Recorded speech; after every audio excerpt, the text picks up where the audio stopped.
Welcome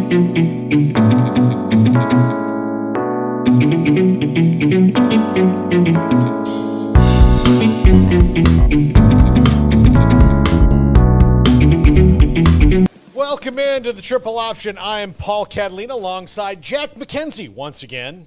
Hello. And so this show was inspired by two things. One, Royden is in Spain. He's in España eating paella on Ibiza in the home of Penelope Cruz. Okay, Fez. Well, that's what they do. I remember when I took Spanish in high school, my teacher said, well, in Spanish, they do the th thing. And I was like, well, like in Spain. And I was like, oh, that's weird. And he's like, yeah, I guess so. You know, he didn't think anything of it. You know, he's been to probably every Spanish-speaking country that you can get into safely in the world. And what's that supposed to mean, Paul? I mean, there's some that you can't, like, you know, where a short little bald Spanish teacher with anxiety issues probably wouldn't want to go, but he's traveled extensively, but he was like, yeah, he would tell us, and so sometimes he would give people bonus points if they would do it in the España way. Jeez. Maybe I think because it's funny to watch, you know, 15-year-old kids go España, and try to do that and put the little accent on it. I love the Barcelona Olympics in 1992. You're having a lot of fun with this. Yeah, I know, I do. But I made a $5 bet with Jack last week, and so here's the deal.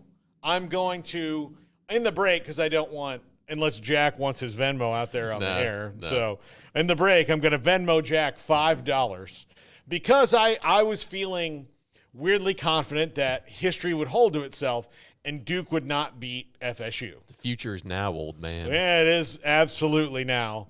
And that is where I actually hit my rock bottom, realizing that all these things that have never happened before are now happening. So I wanted to go through college football things I was wrong about. And in this show, and we did not have a whole lot of time to prep today because we had the Bearcast on Tuesdays that is right here, like at this very table. Then I just about 7 minutes ago finished an interview that we had to record about Indiana for the main show today. So this might be a little more improv-ish than you guys are used to. I know that you come to this show for the rigid preparation and the discipline of which I employ. Yes. I think those are your calling cards, Paul. That's what's in the comments all the time about the triple option. Very disciplined, regimented. In no way does he go off on tangents about places like España.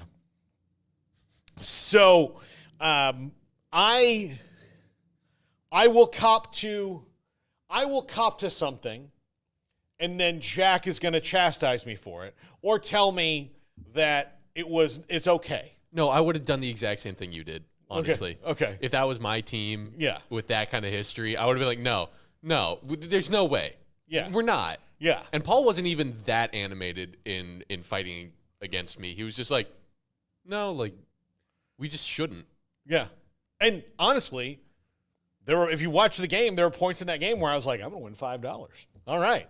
And then Jack and I had actually both forgotten about it, and then Garrett. Oh, I did not forget. Oh, it was just in the back of your mind. I just really didn't want to say anything. Like, No, that's fine. Trigger you over the weekend. I didn't know exactly how hard that loss hit. No, they're not hitting hard anymore. I mean, you know, they're not. They're not. Paul, it just is. Are you all right? Here's the thing. When I realized that this is going to be the worst season since pre-Bowden, I had a strange sense of peace. Like, okay, well, it's just going to be bad. I can't have expectations anymore. They're about to get absolutely shredded by Miami, which FSU did to them a couple years ago. They went down to their place and absolutely ate their lunch. And now Miami has got this star quarterback and all these great players, and their fans might actually show up to this one. Like, you know, all the things that are the calling cards of a good Miami team is, and this is Miami for anything. For anything. they're I don't want to say fair weather fans, but if the team is just slightly below championship caliber, like they could be really, really good. Really, the Marlins could be a really good team, but they're just not going to beat the Braves or the Dodgers in the playoffs. People still aren't going to go. The Dolphins might be the only thing because it's the NFL, and the NFL can just churn out sellouts. But even then, the enthusiasm for the Dolphins is, right now, well below Marino levels. Like, it's not like – That's a decently high bar, Paul. Yeah, but that's what I'm trying to say is the only time they've ever been like, the Dolphins in my lifetime was the Shula and Marino era. And then ever since that era ended, it's always been like, oh, hell, is there a Dolphins game on in an hour? All right, might as well sit down and watch it. Guys, order some Cuban sandwiches. Let's have some fun.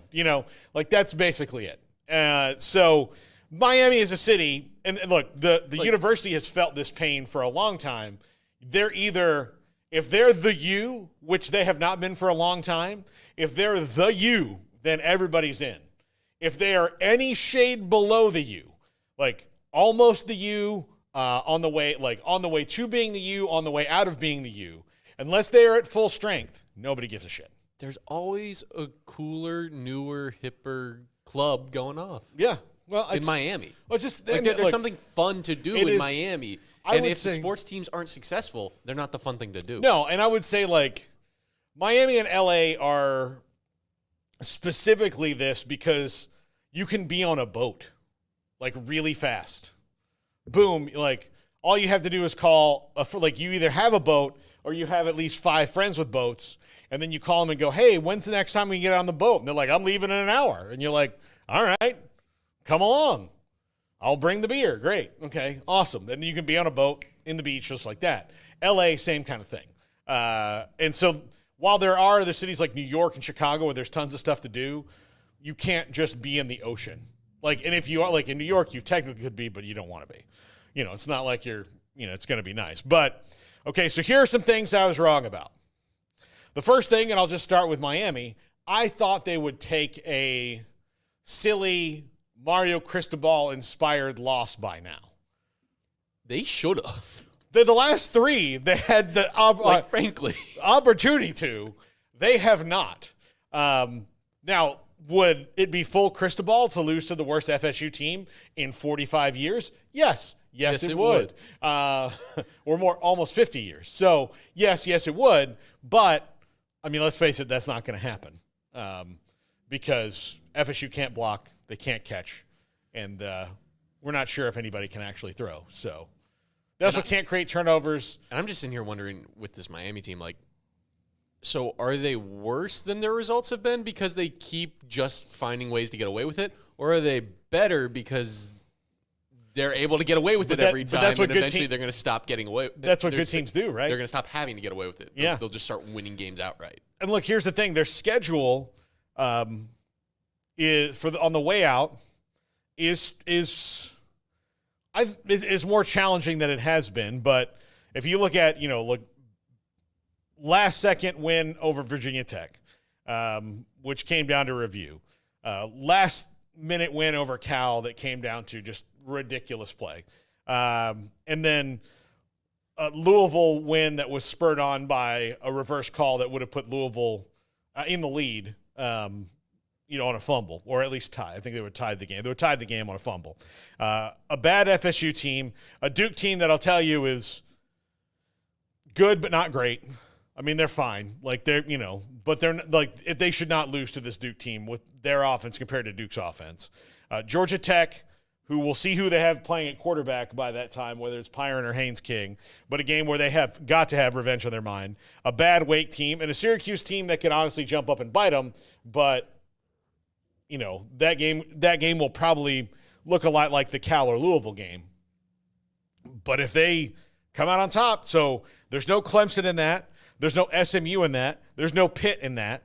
And those are all the teams I would see having the most reasonable chance to beat them. So, man, this could be a season of destiny for them. I think that's already proven itself out. I knew they were going to be good. I just thought there would be some things in the way that got to them. But they've cleared all the hurdles they've cleared. Virginia Tech, Cal, and Louisville, 3 weeks make me think oh no, this team might be special. Yeah. Yeah. I mean, I don't know what else to say. Like, how else can you say it other than they are special? I mean, that offense is scary. Cam Ward is the coolest operator. Their D-line is impressing me. Like, I didn't have that level of knowledge about that team heading into the year, but their D-line has impressed me, albeit maybe against ACC play, which I still don't know what to make of the conference as a whole, especially now that a program I expected to be at or near the top is definitively at the bottom. Yeah. But guys like Xavier Restrepo just make me think they're going to find a way. They're going to find a way into the playoff. And then once they're in, they can make some noise if their lines are healthy. Yeah. Yeah. We'll stay in the ACC for one more.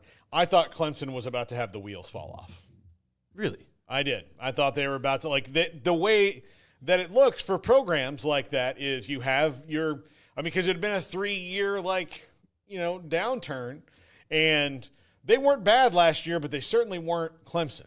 And now, granted, their schedule has worked out for them after Georgia as well, in that they've not beaten anybody since then. But the thing is, like last year, if you compare last year to this year, they were also having a lot of trouble with those teams. Now they're not.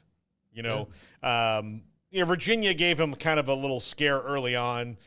Florida State hung in for longer than they should have. But bottom line, they're blowing everybody out. And their schedule, Louisville, Virginia Tech, Pitt, the Citadel, and South Carolina, works out pretty well for them. Again, whatever the ACC title game is going to be the first time that any of these top teams meet. So, it's going to be like that probably in the Big 12 as well. Now that we're seeing who the top teams are, and maybe in the SEC, or anywhere else. But the fact that we have these big conferences and you have Clemson, Miami, SMU, and Clemson's only playing Pittsburgh out of that in the top. Because they're not playing Duke, who's in 5th. They do have Louisville. They do have Louisville, who has lost 3 in a row now. So, what? But I don't know. Louisville did impress me the way they pushed Miami. Yeah, that's kind of who they are. Like, they'll push you, but they won't win. Yeah, that's who they are right now. Okay. Another thing I was wrong about. I thought that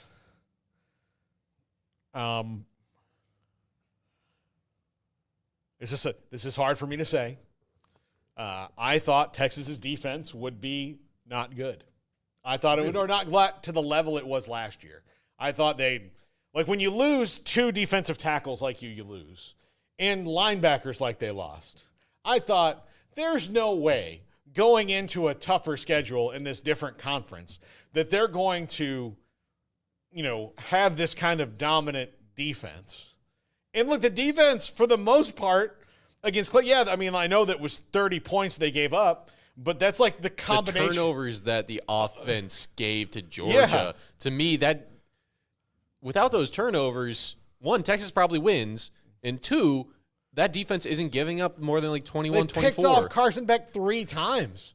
They still, in all that, were doing their job. Yes. In all of that, they were doing their job. Like that 30 piece is not a fully on the defense 30 piece. That's what I'm trying to say. Because obviously turnovers played a big role on both sides for the game. I also would like to point out, while we're in this, how many other people with college football podcasts will sit here and tell you, line by line, the things they were wrong about. Maybe 2 or 3 others in the nation. Maybe, I don't know. I don't know. I think you're in rare company. I'm in rare company because it takes a lot to admit when you're wrong. It takes a lot. We're in election season. We have to admit when we're wrong about some things, or we keep electing stupid people into all these positions in office. So this is hopefully to inspire people to knowing that admitting when you're wrong is the sign of true growth and emotional wellness. Yeah, but I can never be wrong. Yeah. You're not married yet. Paul? Yeah. It was a political joke. I know. Not a married joke. Okay, no. Just saying. Garrett. Yes. How much did you think you were right? I know you were very young, but you thought you were right most of the time when you were a single man, right? Dude, I didn't really have much chance to be single, but yeah, Yeah, Like- I used to think I was right a lot. Okay, now in your life as a married man, Oh, I know. I'm wrong all the time. yeah. I mean, even when you know that you're kind of right, you have to. You still got to take that L. You have to take the loss. Yeah. I mean, it's upside down. It's a hard thing to do. I'm just over a year into this, and I thought I was getting really good at it. And then I got so good into the fact that she figured out I was intentionally taking the L. So then it like veered back into, well, wait a minute. You're just going to let me have this? I'm like, well, yeah, it's not worth it to me. Well, why is it not worth it to you? Well, I mean, and then you say something so, well, I know I'm kind of right about this, but I'll just let you figure that out on your own. That's dangerous, Paul. Yeah. I mean, I don't want you to be upset, so I'm just gonna take a knee here. And then she's like, no. Play the damn Yeah, game. you put the starters back in, buddy. Let's not. No. I'm winning this game. I don't want the pollsters dropping me down. You're not allowed to just sit there and think you're right without telling me. Yeah, exactly. I own what's inside your head now. Yeah. You put those guys back in. He's not hurt. Go. But, yeah, no, that's not with you. But yes, with Texas, I thought that their defense would take a step back. And they've not played a great offense yet, except for, and like Georgia's not even that great on offense, but their defense is so legit. So much so that I think Pete Kwiatkowski is going to get mentioned for some head coaching jobs. I will say, though, if you're going to get the guy who's the defensive coordinator at Texas away, it better be a pretty good job. Yeah. Like UAB is not going to get Pete Kwiatkowski away, right?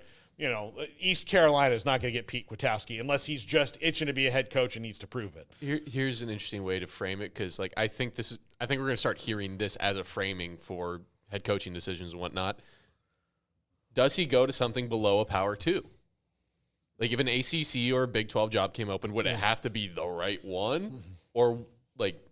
I think you would do that, but you're not going to co-coach San Diego State.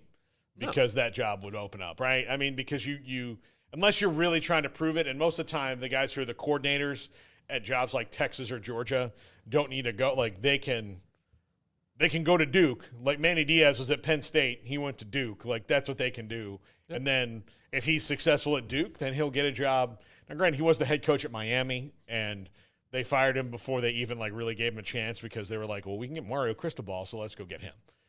He's one of ours, and that was a fair move. I mean, can't say it's not working out for him. Yeah. Yeah, you can't say it's not working outside of that Georgia Tech game. I mean, a lot of games last year, but they had to, and credit to Mario Cristobal, because this is clearly a really hard thing to do. He had to hit on a transfer quarterback this year, or it was going to be really hard for him to sell the program to all these recruits. He's been like, hey, Miami's cool again. And he's had to do that with the promise of new facilities. Not even their facilities are way behind.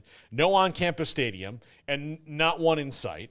I know that people are like, oh, they get to play at the Dolphin Stadium. That's not a big deal for college players. That's going to be the biggest thing. And the other thing is when you have to get on a bus, not to go from the hotel to the stadium, but a bus to just go to the stadium to do a walkthrough the night before. And it's a long way away from that campus. It wears on you. It's just one of those things oh, great. Here we have to go to, I don't know, Hard Rock again. It's had, that stadium's had more names than Elizabeth Taylor. But, it's ridiculous. And I know you probably don't get that reference, but she was married a lot. She was married a lot. But, yeah, no, I thought there would be some, sort of – but to Mario Cristobal's credit, he had to go out and get the best quarterback he could, and he did. Yeah. He did. Cam Ward is so good. And to me, he and Shadur are 1 and 1A quarterbacks in the country right now. I could not believe that Ohio State did not get involved with Cam Ward. I can't believe FSU jumped out of the boat and was impatient on him, unless they just felt he was going to Miami. After that, and maybe his personality fit, and this is a compliment. I know it might sound like it's not, but it's especially from you. Yeah, his personality fits Miami. I actually don't the way I feel I respect Miami because they own who they are, as opposed to Florida, who doesn't. Like Miami owns who they are. Here we go. That's where the difference is. Do I hate them both? Yes. But it's more of a Ron Burgundy, Wes Mantooth thing. Okay. If you understand that. Yes. Like, yes. So. Okay, that hurts that you assume I haven't seen Anchorman? Yeah. Anchorman. Yeah. So that's more of what it is. But yes. So I was wrong about Texas. I was wrong about Miami. And look, I can say this, and we'll tease it after the break. I will go through in the next segment how wrong I was about the Big 12 so far. Oh, I can join that list. Yeah, I mean, I was like, we can all in the media join it, but I will go through how wrong I was. And I will back you up. Yeah, I was so wrong about so wrong. many things in the Big 12. And then I'm mad about one of the things that I was right about, but then I let their fan base talk me into being wrong about it, and I think you know who that is. This is the Triple Option on 365 Sports.